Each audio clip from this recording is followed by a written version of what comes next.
नमस्कार बालमित्रांनो. महिला प्रबोधन मंडळ नागपूरतर्फे आयोजित संस्कार कवच मालिकेअंतर्गत मी स्मिता खांदोडे, नागपूर. अर्थात बाळांनो, तुमची स्मिता आजी आज आपल्याशी सुसंवाद साधणार आहे.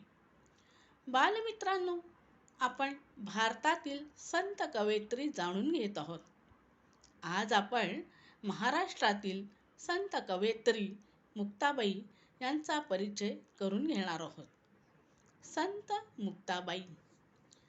संत ज्ञानेश्वर आपणा सर्वांना माहीतच असणार. त्यांची सर्वात धाकुली बहीण मुक्ताबाई होती.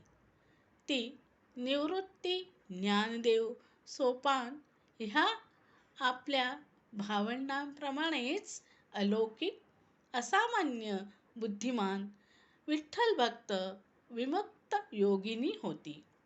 मुक्ताबाई यांचा जन्म औरंगाबाद जिल्ह्यातील आपेगाव येथे इसवी सन 1279 साली झाला. रुक्मिणीबाई व विठ्ठलपंत हे त्यांचे आईवडील. संन्यास सोडून पुन्हा गृहस्थाश्रमात आल्याने त्यांच्या पित्यास देहांत प्रायश्चित्त घेण्याची शिक्षा झाली होती. माता पित्यांच्या देहत्यागानंतर कुटुंबाच्या गृहिणीपदाची जबाबदारी बालवयातच मुक्ताबाईंवर पडली व ती समर्थपणे त्यांनी पेलली. आपल्या भावंडांची ती जणू माऊलीच झाली होती. त्यामुळे खेळण्या बागडण्याच्या वयातच मुक्ताई प्रौढ, गंभीर, सोशिक, समजदार बनली होती. मुक्ताबाईंचे सर्वात मोठे बंधू निवृत्तीनाथ हेच त्यांचे सद्गुरू होते. गुरुकृपेनंतरच खऱ्या अर्थाने जीवन घडते, बदलते असे मुक्ताबाईंना वाटत होते. त्या आपल्या अभंगातून गुरुकृपेचे महात्म्य सांगत आहे. ते असे. मुक्ताबाई सावध करी निवृत्तीनाथ. मुक्ताबाई सावध करी निवृत्तीनाथ. हरी प्रेमे एक तत्वे. हरी प्रेमे एक तत्वे. निवृत्तीने दिली शक्ती. निवृत्तीने दिली शक्ती. चित्त पावले विश्रांती. चित्त पावले विश्रांती. गावात कोणीच भिक्षा दिली नाही म्हणून रागावलेल्या ज्ञानदेवांनी स्वतःला झोपडीत कोंडून ठेवले होते. तेव्हा मुक्ताबाईंनी ताटीच्या अभंगातून त्यांना गंगाजल हृदय करा. गंगाजल हृदय करा. ताटी उघडा ज्ञानेश्वरा. गंगाजल हृदय करा. ताटी उघडा ज्ञानेश्वरा. किंवा तुम्ही तरुणी विश्वतारा. तुम्ही तरुणी विश्वतारा.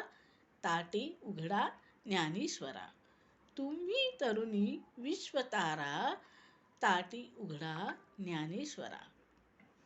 जवळजवळ 42 ताटींच्या अभंगातून खऱ्या अर्थाने संत होण्याचा उपदेश मुक्ताबाईंनी ज्ञानदेवांना केला होता. मुक्ताबाईंनी ज्ञानबोध, चांगदेव पासष्टी या ग्रंथांचे लेखन केले आहे. कल्याणपत्रिका, मनन, हरिपाठ, विठ्ठलावरील भजन इत्यादी जवळपास 200च्या घरात अभंग रचना त्यांनी रचल्या आहेत. तिच्या अभंगात जीवनाचे व प्रतिभेचे अनेक पैलू, योग्याच्या खुणा, अध्यात्माची उंची, साक्षात्काराचे पडसाद, सगुण प्रेम, हृदयाचे मार्दव आणि भावनेची हौवार्ता दिसून येते.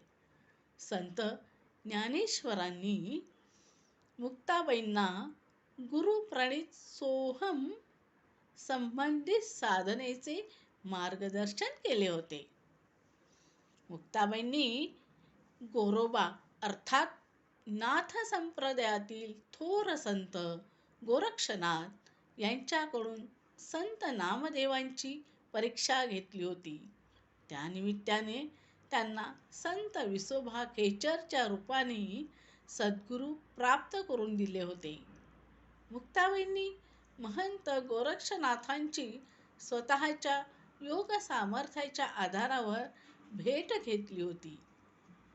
8 वर्षाची मुक्ताई 1400 वर्षांच्या चांगदेवांची आध्यात्मिक गुरु बनली होती. मुक्ताबाईंच्या कृपेने त्यांना ईश्वर दर्शन झाले. कृतार्थतेने चांगदेव म्हणतात, मुक्ताई करे लेईले अंजन, मुक्ताई करे लेईले अंजन.